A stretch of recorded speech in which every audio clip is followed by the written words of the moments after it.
पास। सज्जन, ये संयोग है, प्रयोग है कि भाई हमने मध्य प्रदेश के राज्यपाल के साथ सरकार का टकराव कभी नहीं सुना, गुजरात में नहीं सुना, उत्तर प्रदेश में नहीं सुना, उत्तराखंड में नहीं सुना। ये संयोग है या प्रयोग कि तेलंगाना में, पश्चिम बंगाल में, केरला में, तमिलनाडु में और इसके अलावा केरला, जितने भी विपक्ष शासित प्रदेश हैं वहां ये सब बिल दबाकर बैठ जाएंगे, 2-2 साल तक बिलों को पारित नहीं करेंगे, बगैर कारण बताए राज्यपाल राष्ट्रपति को भेज देंगे। Absolute violation of article 202(1)।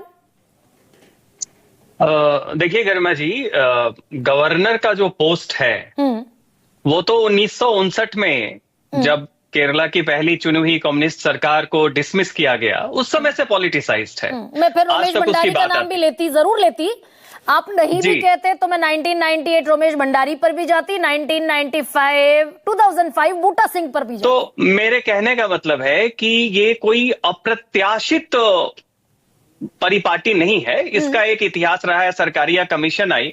लेकिन ये एक सच है कि भारत की जो इंस्टीट्यूशनल स्ट्रेंथ है, खासकर गवर्नर के पोस्ट को लेके, वो कभी भी फेयर नहीं रही।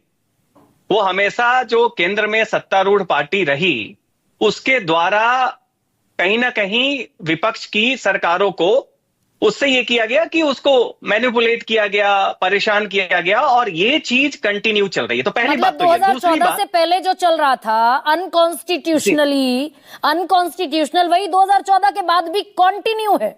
गरिमा जी देखिए, होता क्या है कि जो अगर हम थियरी में लें तो एक पॉकेट वीटो जो है, ये यूपीएससी के बच्चे पढ़ते हैं, राष्ट्रपति के पास हो, गवर्नर के पास हो। अब वो एथिकली मोरली सही है नहीं है, इस पे हर कोई कहेगा नहीं होना चाहिए, बट उसका प्रयोग होता आया है। विनोद सर शायद बताएंगे, शायद एक बार राजीव गांधी के टाइम में हुआ था कि पार्लियामेंट ने अपने एमपीज का सैलरी बढ़ा दिया था और शायद आर वेंकट रमन राष्ट्रपति थे, वो बैठ गए उस पे पॉकेट वीटो के तौर पे। उन्होंने कहा कि ये मोरली सही नहीं है, तो बट उसमें परिप्रेक्ष्य सही था कि उन्होंने कहा कि भाई आप खुद से अपनी सैलरी बढ़ा ले रहे हैं। आज चूंकि राजनीतिक गहमा गहमी में टकराव ज्यादा है, अब गवर्नर को पावर होता था वाइस चांसलर अपॉइंट करने का, अब बंगाल हो, तमिलनाडु हो, वो राज्य सरकारें अपने पास ले रही हैं, और शिक्षा को लेके घमासान मचा हुआ है। नहीं, लेकिन जब राज्यपाल, लेकिन सज्जन, मैं आज सब जब पढ़ रही थी तो ये निकला और बड़ा हास्यास्पद निकला भाई, इतना हास्यास्पद निकला कि बंगाल सरकार ने विधेयक पारित कर दिया, राज्यपाल का अभिभाषण लाइव रुकवा दिया, उन्होंने कहा मेरे अभिभाषण में बदलाव कर दो, जगदीप धनखड़ उस समय हुआ करते थे, बंगाल सरकार ने मना कर दिया। दीक्षांत समारोह में सब आए, शिक्षा मंत्री आए, सब आए, राज्यपाल को नहीं बुलाया गया, जगदीप धनखड़ को, ये सब भी हुआ। तो वही मेरा कहना है कि गरिमा जी, हम लोग जरा इस चीज का भी संज्ञान ले कि जो राजनीतिक परिपाटी है वो अब बहुत ज्यादा तल्खी में तब्दील हो गई है। उसमें गवर्नर की पोस्ट जो पहले से पॉलिटिसाइज थी, वो निश्चित तौर पे वो भी उससे प्रभावित है। तो सुप्रीम कोर्ट का जो ऑब्जर्वेशन है बिल्कुल सटीक है कि ये पोस्ट हमेशा से पॉलिटिसाइज रहा है, और आज के संदर्भ में उस पे और ज्यादा टकराव हो रहा है, जहां पे केंद्र और विपक्ष राज्य की सरकारें अलग अलग पार्टी में। लेकिन क्या ये नौबत कभी नहीं आई थी कि सुप्रीम कोर्ट को समय सीमा संविधान के नहीं जाकर तय करनी पड़ेगी? 3 महीने से ज्यादा राष्ट्रपति नहीं दबाएंगे और 1 महीने से ज्यादा राज्यपाल नहीं। गरिमा जी देखिए, 2 नजरिया है। फेडरलिज्म के नजरिए से देखिए तो बिल्कुल सटीक टिप्पणी है सुप्रीम कोर्ट की। लेकिन जहां तक आप दूसरी तरीके से देखिए, सेपरेशन ऑफ पावर है, जुडिशियल ओवररीच की बात है, इसे तो कोई भी कॉमन सेंस में बोलेगा कि सुप्रीम कोर्ट ऑब्जर्वेशन दे सकती थी कि भाई संसद इस बारे में कानून लाए। समय आप राष्ट्रपति को, जो एग्जीक्यूटिव दूसरी संस्था है रिपब्लिक, उसके हेड को, आपकी अपनी 80,000 केसेस पेंडिंग है, आप उसमें टाइम बाउंड कीजिए ना। राष्ट्रपति को आप इंस्ट्रक्शन दे, आखिर चीफ जस्टिस को अगर ये इंस्ट्रक्शन देने की बात है कि राष्ट्रपति टाइम बाउंड निर्णय लें, तो सुप्रीम कोर्ट अपने भी मामलों में टाइम बाउंड एक दे दे। नहीं, लेकिन ईसीआई का निर्णय होना था, सुप्रीम कोर्ट ने मार्च में निर्णय दिया, सुप्रीम कोर्ट ने पासिंग रिमार्क दिया मार्च के महीने में पिछले साल 2023 में कि भाई सीजीआई, एक सेकंड रुकिए ना sir, 1 second, election commissioner of India की नियुक्ति होनी थी, उसमें सुप्रीम कोर्ट ने कहा प्रधानमंत्री होंगे, एक विपक्ष का नेता होगा, एक सीजीआई होंगे।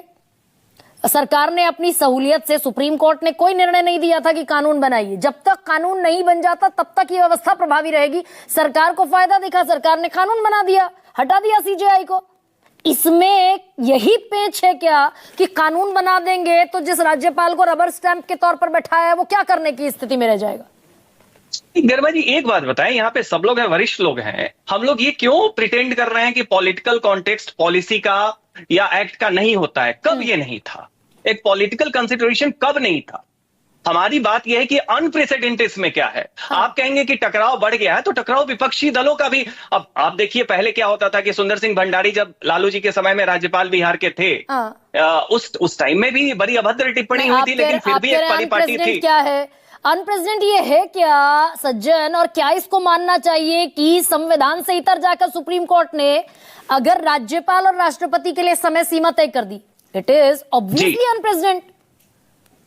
हाँ, तो मैंने वही कहा कि अगर आप जुडिशियल ओवररीच और सेपरेशन ऑफ पावर के लिहाज से देखें तो सुप्रीम कोर्ट, आप अब जब रिजर्वेशन के मुद्दे पे, SC/ST एक्ट में एक पहले से इन्वेस्टिगेशन हो, उसके मुद्दे पे जब आप आते हैं, वहां सुप्रीम कोर्ट के डिसीजन की आलोचना होती है। बड़े बड़े लोग इस बात को कहें, उपेंद्र बख्शी से लेके जितने लोग हैं, कि भाई जुडिशियल जो एक्टिविज्म है कहीं कहीं तो ठीक थी, जहां पे जनता बेसहाय है, लेकिन बहुत मामले में जब आप लेजिस्लेटिव प्रोसेस में दखलंदाजी करते हैं तो वो बात वही ना कि फेडरलिज्म के पर्सपेक्टिव से तो बड़ी सही जजमेंट है। मैं बड़ी विनम्रता से आपसे सवाल पूछ रही हूं।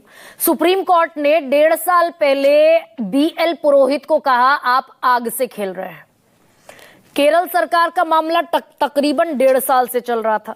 तमिलनाडु सरकार का मामला भी 2023 से बिल दबाकर बैठे हुए थे। सुप्रीम कोर्ट के पास विकल्प क्या बचा?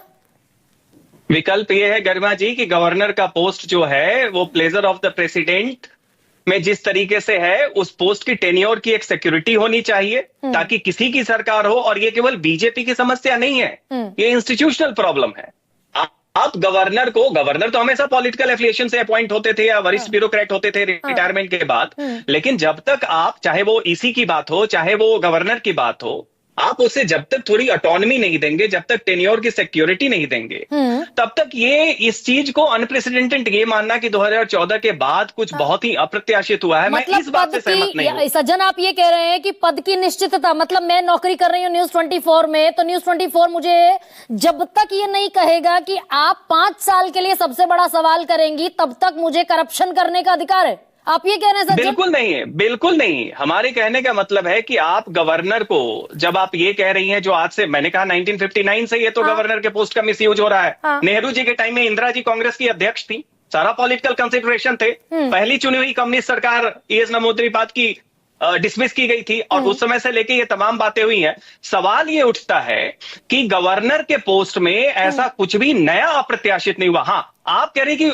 उसका समाधान क्या? समाधान ये है कि गवर्नर का जो अपॉइंटमेंट है उसमें आप एक रिलेटिव ऑटोनॉमी दे, फिर एक इंस्टीट्यूशनल सुधार हो सकता है। नहीं तो ये होगी कि जब बीजेपी के टाइम में हो रहा है तो विपक्ष वाले चिल्लाएंगे, कांग्रेस वाले, कांग्रेस के टाइम में यही चीज बीजेपी वाले कहते थे। नहीं, यानी कि भगत सिंह कोश्यारी को अगर ये ऑटोनॉमी नहीं है सज्जन, अगर ये निश्चितता नहीं है, तो भगत सिंह कोश्यारी एक अनकॉन्स्टिट्यूशनल गवर्नमेंट बनवा देंगे राज्यपाल होते हुए, जो 80 घंटे नहीं चल पाएगी, फिर संवैधानिक संकट खड़ा होगा। नहीं, गर्मा जी अनकॉन्स्टिट्यूशनल नहीं कहिए, वो तो इमरजेंसी भी देश में कॉन्स्टिट्यूशनल प्रोविजन के थ्रू ही हुआ था। सर, हम गलत करते हैं क्या सज्जन? जब हम गलत को गलत से काटने की, गलत तर्क को गलती से ही काटने की कोशिश करते हैं, तो गलत करते हैं क्या? हम इनजस्टिस करते हैं क्या? गरिमा जी नहीं, बिल्कुल आपकी बात यहाँ है कि ये किसी पार्टी विशेष की समस्या नहीं है, ये इंडिया के इंस्टीट्यूशनल हेल्थ की समस्या है।